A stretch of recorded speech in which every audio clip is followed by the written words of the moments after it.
गर्मी में 5 अनाथ बहनों का बर्फ का फर्नीचर। अरे दीदी, बहुत गर्मी लग रही है, जल्दी से सत्तू का शरबत बना दो ताकि गर्मी को भगा दूं। हाँ दीदी। हाँ हाँ, बस बना रही हूँ।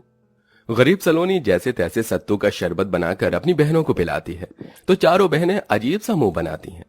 इयो, दीदी कैसा शरबत बनाया है, ये तो वो है ही नहीं जैसे मम्मी बनाती थी। हाँ दीदी, इसका स्वाद तो बहुत अजीब सा है। दीदी, ये सत्तू का शरबत नहीं है, ऐसे हम गर्मी में तरोताजा कैसे होंगे। ये तो मुझे आटे के घोल का लग रहा है। मम्मी होती तो हमें कितना अच्छा शरबत बनाकर देती थी, लेकिन अब हम अनाथ हो गए। मुझे माफ कर दो तुम चारों। तुम्हें तो पता है घर में कुछ भी ढंग का खाने पीने को नहीं है, सिर्फ खिचड़ी दाल थी, सत्तू नहीं था, इसलिए मैंने आटे के घोल को ही शरबत बनाकर दे दिया। सोचा था कि तुम्हें पता नहीं चलेगा, पर पता चल गया। मम्मी पापा के जाने के बाद सब कुछ बहुत मुश्किल हो गया है। दीदी ऐसे रो नहीं, आपको ऐसे देखकर अच्छा नहीं लगता। मुझे भी तुम लोगों को ऐसे परेशान करना अच्छा नहीं लगता। तुम जानते हो घर में पैसे नहीं हैं, ऊपर से गर्मी है। जब पैसे लाऊंगी तो सत्तू का शरबत बना दूंगी। भले ही हम अनाथ हो गए, लेकिन अपने आप को कभी अनाथ मत समझना। तुम्हारी बड़ी बहन हमेशा तुम्हारे साथ है। तभी चारों बहनें सलोनी के गले लग जाती हैं। कुछ देर बाद सलोनी अपनी बहनों के लिए ज्यादा पानी डालकर खिचड़ी बना देती है। एक पंखा था, वो भी चलना बंद हो गया था। ओहो, बस इसकी कमी थी, अब ये भी बंद हो गया। अब हम गर्मी में कैसे रहेंगे। हमारे घर में कुछ भी नहीं है, ना बेड, ना सोफा, ना कुर्सी, ना खुद को देखने के लिए शीशा, और ना ही फ्रिज, वरना हम बहुत ठंडा पानी पीते। ये गरीबी और गर्मी ने हम बच्चों की जान ले रखी है। दीदी, मुझसे ये पानी वाली खिचड़ी नहीं खाई जा रही। मुझे भी दीदी खाने का मन नहीं है, मेरे को अच्छा अच्छा खाना खाना है। कचौड़ी, पूरी, मटर पनीर, दाल मखनी, चावल, आइसक्रीम, कोल्ड ड्रिंक, ये सब हमें कब खाने को मिलेगा। देखो, ये सब खाने को जब मिलेगा जब मैं नौकरी करने चली जाऊंगी। तब तक थोड़ा सब्र कर लो, मैं आज ही काम देख कर आती हूँ। फिलहाल सब मेरे साथ बैठकर खाना खा लो। ठीक है दीदी।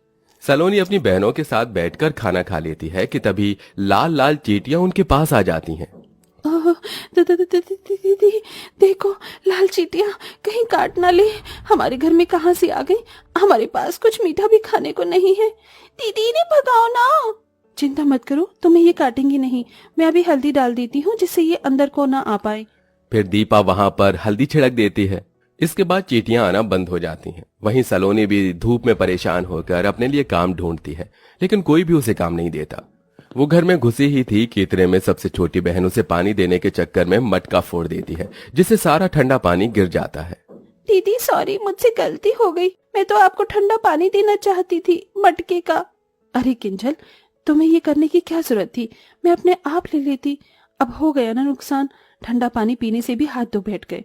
अब कुएं से पानी लाना पड़ेगा, और वो भी ठंडा नहीं होगा। इतनी प्यास लग रही थी। दीदी, वो बहुत छोटी है, उसे कुछ मत बोलो, मैं कुएं से पानी ले आती हूँ। पर अब पानी रखेंगे किसमें। एक स्टील की बाल्टी है, उसमें ही रख लेंगे। सलोनी बिखरे हुए पानी की जगह को साफ करती है और दीपा कुएं से धूप में पानी लेने चली जाती है, जहां उसे बहुत पसीना आता है। पांचों अनाथ बहनों की जिंदगी में बिना माँ बाप के बहुत संघर्ष था। कभी खाने के लिए तो कभी पानी पीने के लिए। रहने की भी अच्छी जगह नहीं थी। जैसे तैसे बच्चे रह रहे थे, लेकिन अब तो घर का अनाज भी खत्म होने को आया था। फिर कुएं का गर्म पानी पीकर सलोनी बैठ जाती है। हे भगवान, एक तो मुझे काम भी नहीं मिल रहा, ऊपर से मटका भी टूट गया। अब मटका 40-50 रुपए का आएगा, कहाँ से पैसे आएंगे। हमारे पास पैसे नहीं है, और इस पानी से प्यास भी नहीं बुझ रही। दीदी, मम्मी पापा के जाने के बाद हमारे साथ क्या क्या हो रहा है। ऊपर से हम सबको धीरे धीरे बहुत पसीना आ रहा है, गर्मी लग रही है, पंखा भी ठीक करवाना था। काश हमें थोड़ी सी बर्फ मिल जाती। दीदी, दुकान पर बर्फ आती है, 10-15 रुपए का पैकेट होता है जमी हुई बर्फ का।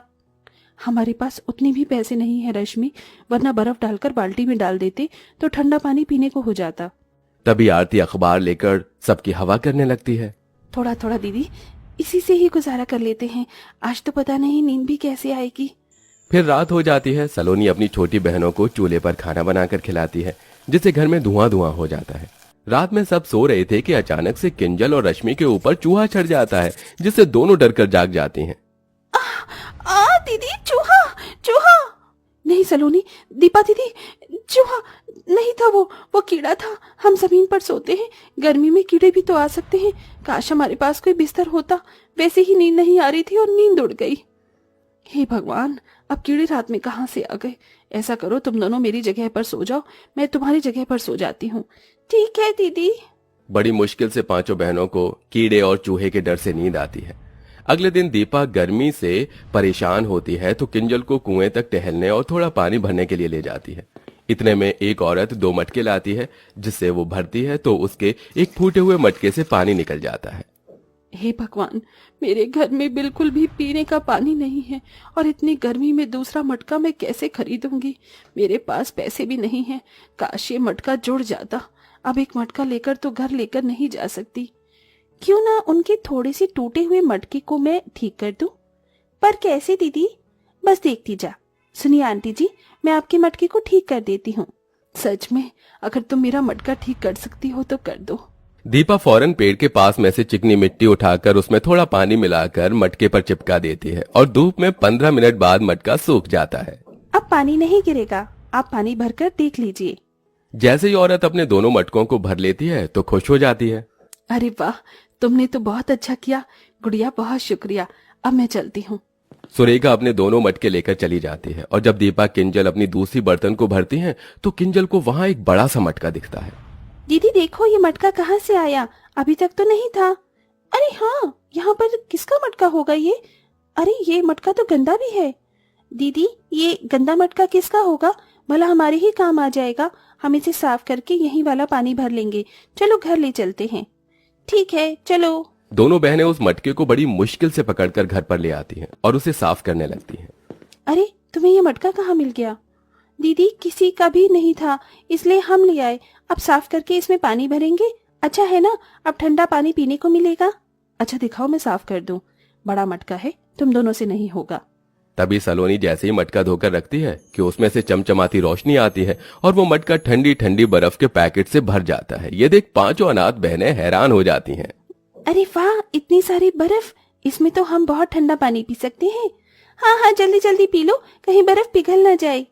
पांचों बहन बर्फ देखकर सब कुछ भूल जाती हैं और ठंडा ठंडा पानी पी लेती हैं।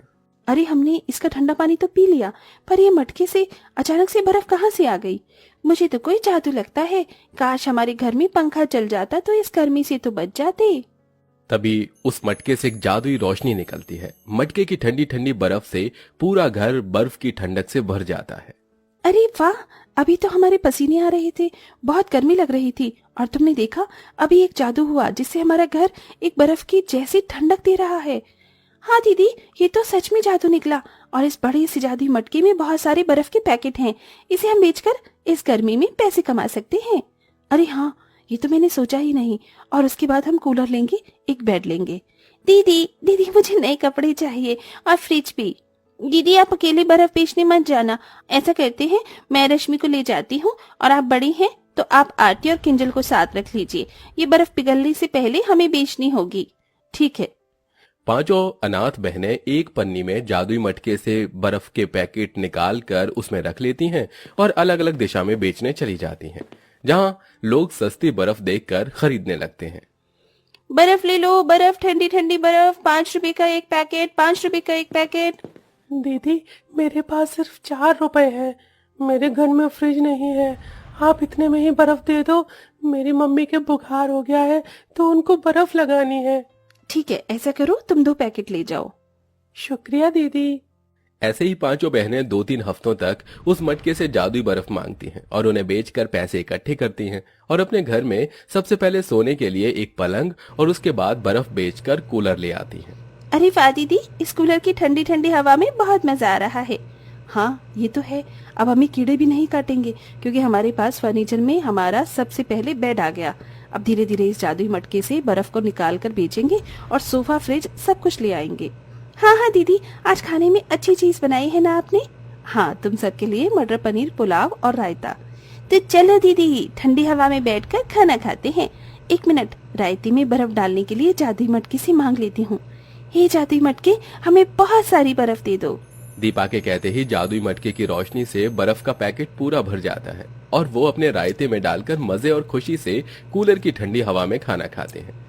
आज वो पहला दिन था जब वो अपने माता पिता के जाने के बाद सुकून से खाना खा रहे थे, और अब धीरे धीरे उस जादुई मटके से बर्फ के पैकेट बेचकर वो थोड़े दिन बाद अपने लिए फ्रिज ले आते हैं, और उसके थोड़े दिन बाद सोफा, और धीरे धीरे करके अपने घर को अच्छा करके सारा फर्नीचर का सामान ले आते हैं। जिसके बाद पांचों अनाथ बहनों की जिंदगी उस बर्फ के मटके से बहुत आसान हो जाती है और सब खुशी खुशी रहने लगते हैं।